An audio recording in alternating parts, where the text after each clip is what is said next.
Daniel Xeren, como vocês colocaram, né? Muito bom. Eu sou formado pela Unirio já fazem 15 anos. Um pouquinho de tempo. Desde a minha formação, tem um pouco de tempo. Emendei com uma formação depois que eu saí da faculdade de nutrição esportiva e de fitness corporativo, e depois eu já entrei no mestrado. Mas se vocês quiserem os anos sequencialmente, né, eu concluí minha pós-graduação em 2009, mais ou menos um ano depois, um ano e pouco depois da formação. E o mestrado só foi entrar em 2012, eu preferi entrar no mercado de trabalho inicialmente, e depois emendei com o mestrado, me formei no mestrado em 2014, sou professor desde 2013. Né, comecei com instituições de pós-graduação, entrei na graduação, mas trabalhando especificamente com nutrição esportiva, aí já desde a minha pós-formação mesmo, né? Já priorizou sempre a nutrição esportiva? Sim, porque eu tive a sorte de, ao entrar na instituição, na época na Unirio, já saber com que eu gostaria de trabalhar. Hoje vocês estão vendo um mercado de nutrição esportiva bem diferente do que eu vi à época. E aí tem as coisas boas e ruins disso. Por que era bom? Era bom porque, embora fosse um cenário de terra descoberta, descapinada, tinham poucos profissionais de referência na época,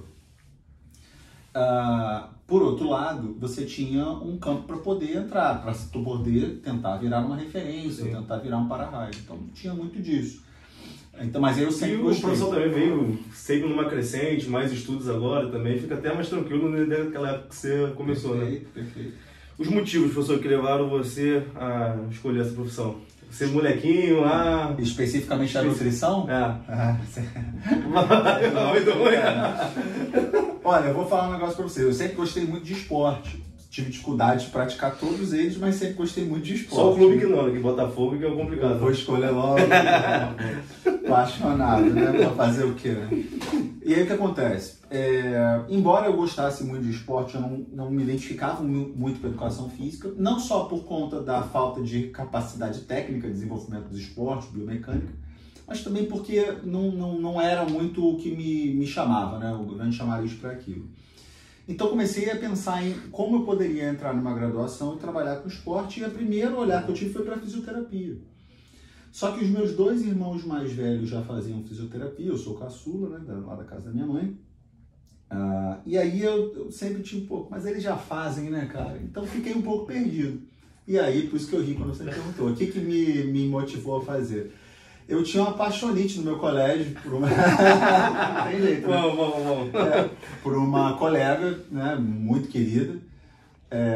E aí ela foi fazer nutrição. Eu falei, rapaz, não é que... deixa eu dar uma olhada nisso. Sim. Aí comecei a investigar a nutrição. Vi que tinha o braço da nutrição esportiva, gostava de fazer academia. Conversei na época com o professor da academia. Ele falou, pô, cara, é um mercado que parece ser interessante. E aí fui vislumbrando a possibilidade, conhecendo profissionais... Não era da nutrição esportiva, mas a nutrição clínica que já tinha um bom enredo dentro da área, e aí eu fui, mergulhei e não me arrependi não. Desde o princípio foi... Até agora, firme e forte, né? Vamos lá. E quais suas áreas de atuação, a gente já sabe que é nutrição esportiva, e quais as mudanças mais significativas que você pôde perceber no decorrer dos anos? O crescimento da profissão em si, né? Cara, uma boa pergunta. Primeiro, assim, eu te falo que o próprio perfil de busca das pessoas dentro da nutrição mudou bastante. Porque eu entrei em 2003 e o padrão básico das pessoas que buscavam nutrição eram pessoas que gostavam de trabalhar com o meio da alimentação, né? Restaurantes, controle de qualidade, era muito mais voltado para isso. A própria Unirio era uma grande referência para isso.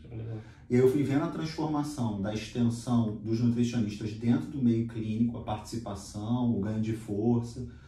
Outra questão que eu fui vendo ao longo dos anos, uma maior representação dentro dos próprios conselhos de nutrição, não apenas o regional aqui do Rio de Janeiro, mas de outras áreas. O ganho de notoriedade da nutrição melhorou bastante. Muito, né? Existia um preconceito muito grande com a nutrição. Hoje ainda existe uma resistência, como outras áreas da saúde, mas a entrada do nutricionista ficou muito mais ampla, participativa, colaborativa e entregando bons resultados. Sim, como você falou, né, alguns mercados se abriram melhor, o esporte é talvez o mais evoluído, efervescente entre eles, mas o marketing melhorou, a nutrição e fertilização aumentou. Até pela pesquisa que a própria professora passou pra gente, o nutrição esportiva que você tá falando que aumentou, mas acho que isso foi de forma geral porque ela tá lá entre os últimos ainda. Sim, dentro da nutrição em si, né? Mesmo assim, a própria, falando da nutrição esportiva, ela ganhou uma notoriedade um pouco maior nos últimos anos, tamanha nossa notoriedade que os próprios conselhos de nutrição, eles abriram dentro das suas comissões de trabalho uma comissão de nutrição clínica e esportiva. Foi assim que eu trabalhei no CRN, dentro da comissão de esportiva. E essa pergunta até me interessa também, mas assim, qual foi o maior desafio quando recém-formado? Acredito que deve ser muito difícil. Rapaz, o maior desafio, porque existem muitas pressões, né, quando vocês se formam. Tem a pressão pessoal de vocês mesmos, porque vocês se sentem realizados, nós nos sentimos realizados, não é fácil se formar, tem os desafios que vocês estão enfrentando. Então, sim, quando vocês se formarem, vocês devem comemorar, vocês devem celebrar, aproveitar ao máximo, é importante. Mas o dia seguinte ele é duro mesmo, porque vocês têm ser um novo nutricionista agora, sendo conhecido. É a pressão de querer já entrar no mercado e fazer alguma coisa, de ter um retorno eventualmente financeiro, que faz parte também do processo. Existe a pressão familiar, que vocês eventualmente vão sofrer ou já sofrem, as próprias demandas da vida e tudo isso. Então eu vou dizer o seguinte, assim, especificamente no meu caso, né, singularmente no meu caso, eu diria para vocês que era um anseio de trabalhar com o que eu gostaria de trabalhar. Então eu tinha um pouco dessa sensação, sabe? Poxa, eu me formei e agora, o que fazer? E não foi isso que aconteceu comigo. Logo na sequência, um dia depois de pegar o meu diploma, eu estava trabalhando com produção de alimentos, que não foi algo que eu gostava, mas era uma oportunidade que a minha diretora da escola de nutrição trouxe. Você quer trabalhar? Eu falei, quero. Fui lá, fiz uma entrevista e entrei.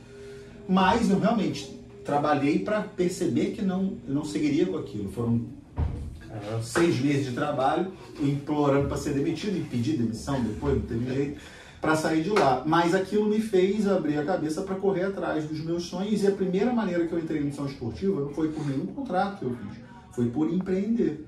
Foi por correr atrás, que é uma coisa que é importante todos vocês terem em mente. Vocês vão ter que botar a cara no mundo, não tem jeito. Vai ter que procurar, vai ter que até... O que você acha esse negócio de rede social?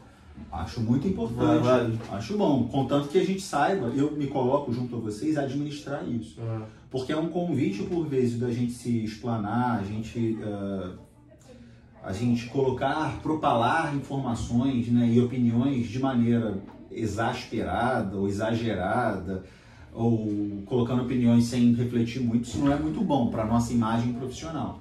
Mas do ponto de vista de propagação de trabalho, é excepcional a rede social. Seria até o nosso desafio, né, para a profissão também. Seria até a próxima pergunta, que já foi até emendando no outra. E, na sua opinião, Daniel, as perspectivas na carreira do nutricionista no Brasil? Olha, eu diria para você que as perspectivas elas são variadas, né? Existem caminhos que vocês podem seguir sem ter plano de carreira, e isso que eu vou falar é bastante polêmico, provavelmente outros nutricionistas não vão gostar muito, mas aí você pediu a minha opinião. Sim, claro, Daniel. Problema de vocês. Sim, existem áreas da nutrição que existe uma tendência de vocês terem um plano de carreira de menos alcance, de menos possibilidades, como eu vejo, né? Especificamente dentro dessas áreas de administração e serviços de alimentação. Não quer dizer que vocês serão infelizes, sim, vocês podem ser super bem-sucedidos, mas o plano de carreira ele é mais diminuído, ou pelo menos o alcance que vocês vão ter onde vocês querem pisar pode demorar mais tempo. E aí, claro, vou puxar a ladainha para a área dos esportes. O caminho aumentou muito porque os esportes também estão passando a ganhar mais possibilidade de trabalho multiprofissional. Eu vou citar alguns exemplos para vocês, para que vocês entendam o que eu quero dizer. Os esportes olímpicos, durante anos, aqui nos clubes do estado do Rio de Janeiro, eles sempre foram uma ovelha negra, assim. Eles sempre foram vistos de uma forma onde o que sobrava de recursos era colocado lá. Mas hoje, as agremiações, principalmente de futebol, elas estão totalmente se desprendendo do orçamento desses clubes. Eu entrei com o primeiro contrato que eu tive direto como nutricionista esportivo pleno foi com uma equipe de atletismo. O atletismo é um esporte que geralmente não pagava, ou não paga, ou não procurava nutricionista. Então, tanto eu quanto outros colegas, eu posso citar, por exemplo, Yuri Pérez, um outro nutricionista, Daniele Boturi, a gente acabou abrindo caminho, cara. E aí foi o que eu falei pra vocês. Tava tudo capinado, agora já tem mais caminho. Assim como quando eu me formei, ou antes de me formar, entrar na nutrição, tinham muitas áreas ainda fora do esporte que não tinham caminhos. Então, as perspectivas, É claro que a minha maneira de ver está enviesada, mas as perspectivas dentro da área de nutrição esportiva, para mim, são mais interessantes. Não apenas em cima disso, a própria área de empreendimento geral, mídias sociais, contato direto com o público, está muito boa para vocês. Marketing e nutrição aumentou. Acho que tem uma oportunidade de a gente poder crescer realmente nisso, né? Então não tem jeito, é um chamativo. E a nutrição clínica também tem os seus problemas. Eu falei da administração, a nutrição clínica também tem seus problemas. Vocês podem galgar a posições melhores de gerência, de direção, mas são mais difíceis, requer um tempo maior. Até mais estudo em si também, né? Não tem jeito. Todas essas áreas. Eu não estou falando que não tem, mas vocês vão ter que mergulhar. E as orientações que você diria para seguir uma carreira promissora de destaque no mercado de trabalho, acho que a própria resposta foi agora, né? Para ser objetivo, que é uma coisa que vocês gostam, vocês têm que unir esses braços que eu vou falar para vocês. Em primeiro lugar, destinar bem, assim que vocês acabarem de se graduar, uma pós-graduação. Não tem como vocês entrarem no mercado sem vocês se especializarem no nicho que vocês gostariam. Então, corre atrás de uma pós-graduação que tenha competência, que tenha experiência, que tenha um bom corpo docente, que tenha prática, que vocês precisam bastante. Então, primeira coisa. Segundo, botar a cara nos eventos, botar a cara em qualquer tipo de encontro que vocês possam ter. Então, criar um networking bom entre vocês e entre os futuros profissionais. Eles chamam de Mindside, né? Então... Vocês vão fazer uma rede de contatos que vale a pena para vocês. Eu cheguei a mencionar aqui no evento da Unig, que se chama Networking, além do networking. Então, esses fatores vão levar vocês para alguns lugares. Coragem, investimento e empreendedorismo. As oportunidades vão aparecer. E, claro, faltou um braço aí. Estudar que nem condenado. O tempo todo vocês devem se atualizar. Exato. Tudo atualiza, a gente também tem que ficar por dentro disso.